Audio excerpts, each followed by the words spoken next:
I've got my very special radio DJ mic here. I should do my radio DJ voice because we've had a shout out in Australia, Inner FM, Angela Jones. Cheers. Thank you very much indeed for telling people to watch us. If you're in Australia, especially if you're in Melbourne, you should be listening to Inner FM with Angela Jones.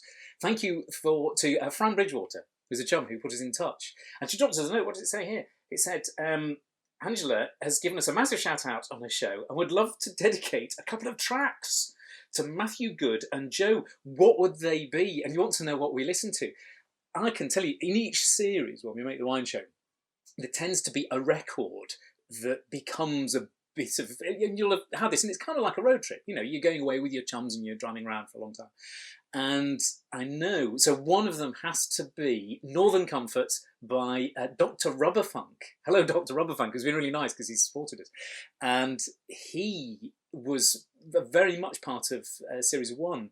In Series 2 is Jamie XX that everybody listened to a lot. I know that Matthew, when we were making Series 2, would trundle around, and between takes when we were in the Provençal house, he would listen endlessly to Max Richter's the one where he does what's it, the spring, I can't remember now. It wasn't his music to Mrs. Dalloway, the Wolf Works. It was the other one. Anyway, listen to lots of Max Richter. But yeah, we do. I tell you. So yeah, we'll go and have Dr. Robert Funk, Northern Soul, and actually let's have an Australian connected one. If only because I don't want to show this picture. Could we have a Forest by The Cure? Because the best pizza restaurant, I reckon, in Australia is Lost in a Forest, owned by this man. Taras Akota, who's a legend. He makes Akota barrels, which you'll get in the Adelaide Hills, basket ranges. And it's a brilliant wood-fired pizza place, and we had such a good time. And you'll have a look, show the picture again. Can you see he's got a plaster on his finger? Taras, who's kind of mad, had been trying to get the bung out of a barrel with a knife, and the knife had split and sliced, practically taking his finger off. He was on his own in the winery. He told me this story, and it was just sort of an epic story of how not to deal with a terrible injury. Because I think he sort of decided to numb the pain with a bottle of Jack Daniels or something. It was Maker's Mark. And then he realised it made it much worse, so he had to wrap it all up in a T-shirt. So he arrived in hospital. I think somebody came to get him. I don't think he drove himself. Drunk with a massively bleeding finger with no shirt on, and the doctor's going, "What have you done to yourself?" And he's a brilliant winemaker. I had his wine on my 50th birthday. I know, I'm 50. God, it's terrible. Right, let's get on with the wine. Let's get rid of this microphone. Doesn't work. I've got another one. I tell you what you can do. The production team of the wine show have put a special playlist together. So have a look down here, and there's the at-home lockdown playlist, especially for all of you at home, and you can listen to the tunes that we enjoy. There's some fun stuff in there. As if it's old, it'll probably be me. There'll be some, I don't know, half man, half biscuit back in the DHSS, something like that. Gorky Zycotic Monkey. There's about 3 people going, "Oh yeah, I remember Gorky Zycotic Monkey." Osric Tentacles, the only band I've ever seen twice. Family Cat, we should have some of them in, because John Graves, who's the bassist, is in the wine trade in London. I've mentioned him before. Think of any other obscure bands that we can go and put in. Anti-Nowhere League. Right, what are we going to go and talk about? Oh yeah, today I'm going to remind you about this. Tell me what you'd like us to do on it. You know what? Lockdown is coming to an end. It's going to drift away. Where would you like us to go? We'll still do this, but you can start to... I am your dancing monkey, so make me dance.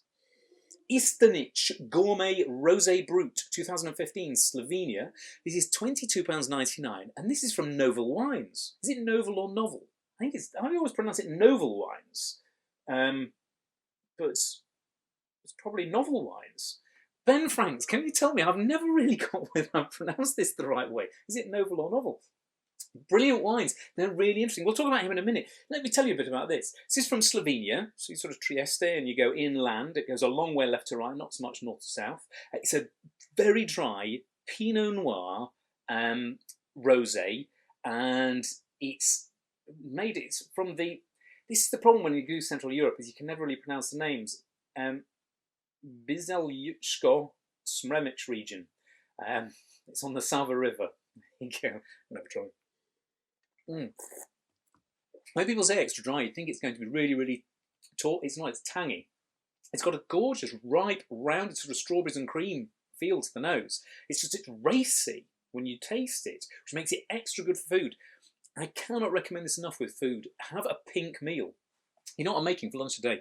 It's a salmon and prawn burger. If you look it up, I think it's on the BBC Good Food website. It's a really lovely way of having salmon and prawns in a burger. That kind of thing where you pink fish, pink shellfish, Chinese fish. I've really enjoyed this kind of thing with, you know, when you get that Chinese lamb and it's got a sort of pinkish colour on the outside. It's made with 5 spice, things like that. Beautiful. It goes really well actually with red meat dishes.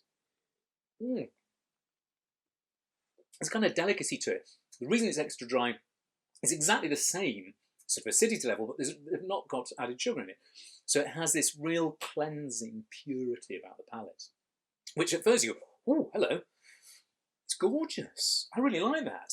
I don't know an awful lot about Istenic. However, I think go to, we'll put a link up, but Amelia, my colleague, did a tasting with Ben Franks, and go to the Princess and the Pinot. We'll put a link up. And they had a tasting, so Soma Jennings and Amelia hosted it with Ben and then various winemakers. I've got a feeling the winemaker from Istenic might have been there. But you get to see them, they try all these wines with winemakers. Not all these, there's a sort of, but a similar selection. It's a great little tasting. And you were able to taste along. In fact, you could go and do it now. You could go and buy the wines that they have that tasting and taste along. Because it's all there. It's good fun, that. A couple of facts about Slovenia. I didn't know a whole lot. There is a vineyard for every 70 people in Slovenia. Interesting fact there. No, but it's one of those countries they're wine mad. They're the world's 6th largest consumers of wine per head. So they do enjoy wine a lot. And we forget these countries have wine that's literally running through their veins. It's a really important part of their culture.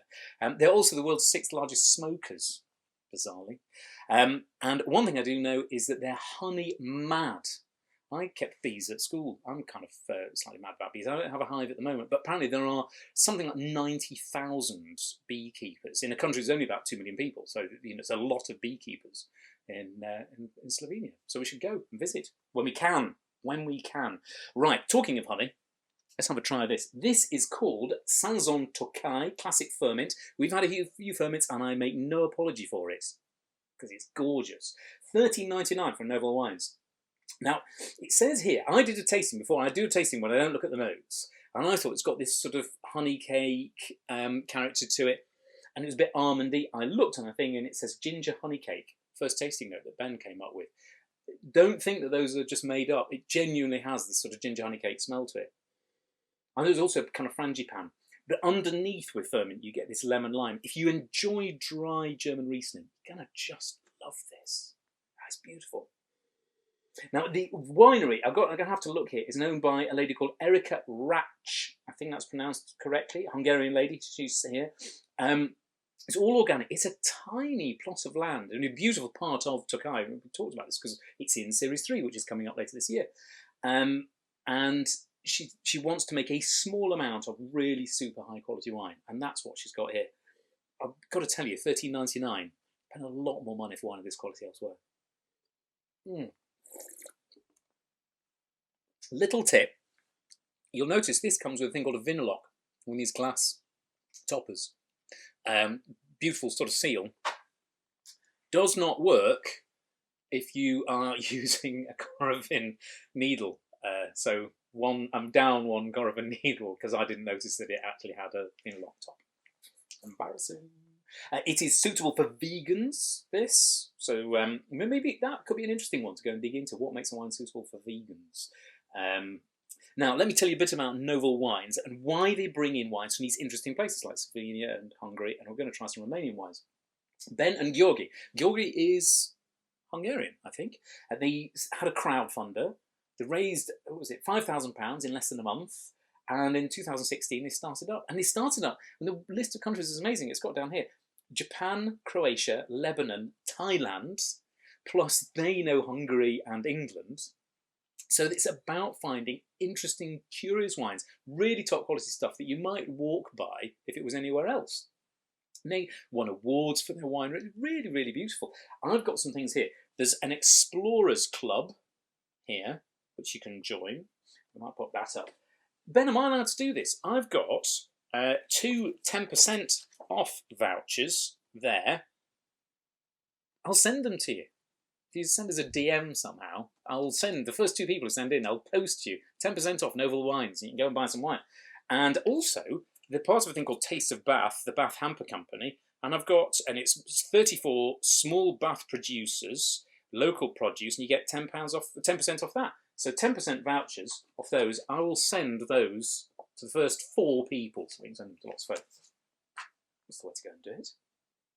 And remember, send in your bits. What would you like to do more of? Would it be competitions? Would you like to go and find bits where we sort of send stuff out? Would you like me to talk through where wines come from in more detail? Are you doing WSET and this is just me rambling? The last wine, I've been wanting to try this. So this is a Balla Geza Feketeleanyka. Feketeleanyka. 2018, Romania. I need to work on my Romanian pronunciation. I've been wanting to talk about this for a while. I've been to Romania in 1993, and I used to work as an amateur dentist in a place called Balla. There's some beautiful pictures. It looks so much nicer today than it did then. Just remember, I went. So this is actually not a million miles away from Balla. This is the vineyard here, which is on the. I'm going to remember. They're both in the sort of Carpathian Mountains. This is in the Minis vineyard, which is a little bit further north. Balla is sort of further south in the more mountainous area. But they're both on the western side of the country. I went there and I was catering for a trip that was rebuilding a whole series of little medical centres and putting sewage works, because they had no sewage works, it was just going into the river. And we took a dentist, and it turned out that loads of people needed dental care, and he had no dental assistants. So he let me do it. And I think he's retired now, so I can now admit that he not only let me assist, but on a couple of occasions he let me have a go. And I pulled out quite a lot of teeth. Between the 2 of us, we pulled up, I think it was 290-something teeth over several days. And we did it. It was very hot, like this. It's really hot. And we were in the back of a wagon. There was nowhere to do it. So we had this truck, and you pulled up the back. And we stood there with a little school chair. We would anaesthetise people. I know you can't anaesthetise both sides of the bottom of your jaw because you can swallow your tongue. Interesting, you can do both the top sides. So you can only do 3/4 of a jaw at a time. You'd have to pick out which was the worst of the bottom sides. And then you do 3 people, and then by the time it injected the third person, the first person's ready to go in. And fairly quickly, you just had to yank them out. That's all we could do, was just extractions. But it got really hot. So we were there in our underpants and walking boots, wearing a surgical gown and gloves, scrubbed up, just yanking out teeth. And then to have somebody with what they called an autoclave who's constantly cleaning the kit.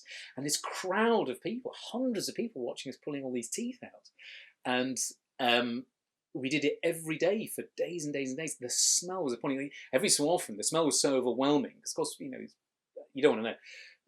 You just have to go to the back of the truck and throw up. And the crowd would jump away as you do this sort of big projectile vomit. And they'd all cheer.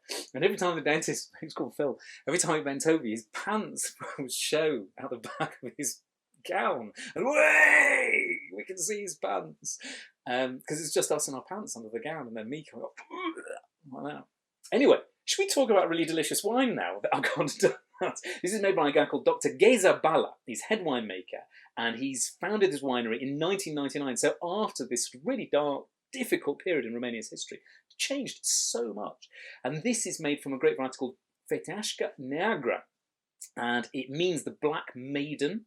And you get it a lot here, and it sort of grows through into, I think, Hungary and places like that. You get it a lot in Moldova. It smells of really clean wineries. The closest sort of thing, I mean, it is a sort of full-bodied wine. It's not a million miles away from sort of slightly fuller, minerally Beaujolais in some ways. You could chill this, actually, a little bit, which you should. If you want to know how to chill something, go to Sorrells, our wine partner, have a play around with their cellar and work out interesting chilling red options, because actually chilled red's a nice thing to have, particularly when it's like this. It's 14%. That's quite punchy. You don't really get it. You don't get a kind of hot glow. It's got beautiful, soft, mid-weight tannins. It's a juicy fruit. There's a minerality that comes through to it. Cherryish. If you're a fan of Chianti, sort of Sangioveses, you're going to love this. This is your sort of thing. So this is on the river Mudras, in the foothills of Arad, which is a sort of local region. And it says here they thrive on granite and mudstone-rich soils. I've only just seen that. Granite is the thing that gives that tang, and that's why it has that slightly Beaujolais-esque quality. Granite has a particular way of, it sort of is reflected in the way that the minerality, I think, expresses in vines. Somebody will write in and say that's absolute bunk, but I think it's true. Yes, it's warm and spicy. Beautiful presentation here in this lovely bottle. And again, think about that. So, you know, £12.99 for this, that's sitting there with a sort of an £18, £19 Chianti Classico, which is just more famous, just regularly, you know, sort of Chianti Ruffino, that sort of style of wine.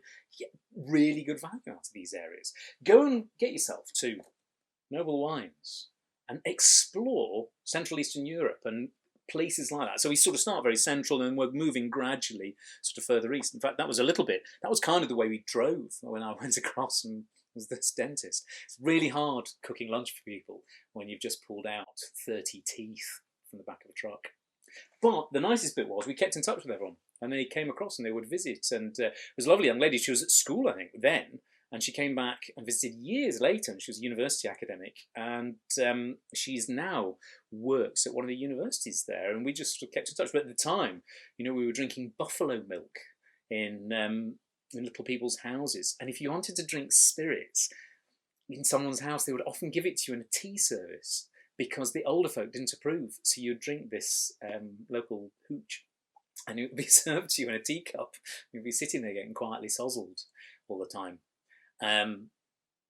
Yeah, happy days. Feels like a long time ago. And it is glorious to see where Romania's come to. Actually, I'm going to show you one more photo because I did dig this out a little before. This is the church. We were there in the Orthodox Easter and we had lamb and so on. And we went to this beautiful church, and when they turned the lights on, they wanted to show us this glorious church. And the entire fuse board blew up and nearly burnt the thing down because it turned out they hadn't turned on the lights for such an inordinately long time. And it was kept going with bits of tin can from Fanta cans hammered in instead of fuses. So it just meant the whole thing blew. Fortunately, we'd taken some electricians, and part of the unexpected jobs that we went and did was to go and put a new fuse board into the local church, which is still there, and you can go and visit it, which you should. Right, go and get yourself to Noble Wines. Go and visit Ben and Gurgley, George, got to get that right.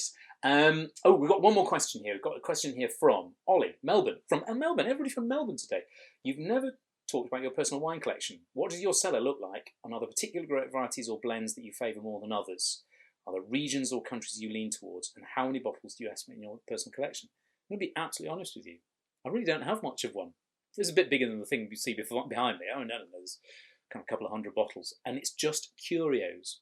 And I tend to find, if I want to go and buy really interesting stuff, I go and buy interesting stuff. And I'll go and find little parcels. So often I'll go and pick up bits and pieces at auctions or go to fine wine merchants, dig around, see what they've got. But I don't actually have a cellar to keep anything in.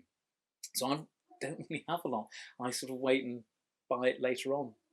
I've got some really old port and some bizarre bits from Moldova and some old clarets and stuff, but not in any great quantity. And you don't have to think about it like that. You can just go and see what wine merchants have got. You know, split cases are a great thing. Go to a wine merchant. You've got interesting split cases you can't get rid of, and they'll often do you a deal. Get 4 bottles of, you know, claret from the 80s. That's what I do. Right, what you should do is come back and see us next week, where we've got lots more interesting stuff. Tell us what you'd like us to tell you. We will email in. Remember to like, share, subscribe. Keep in touch. Stay safe. Look after yourselves. See you next week.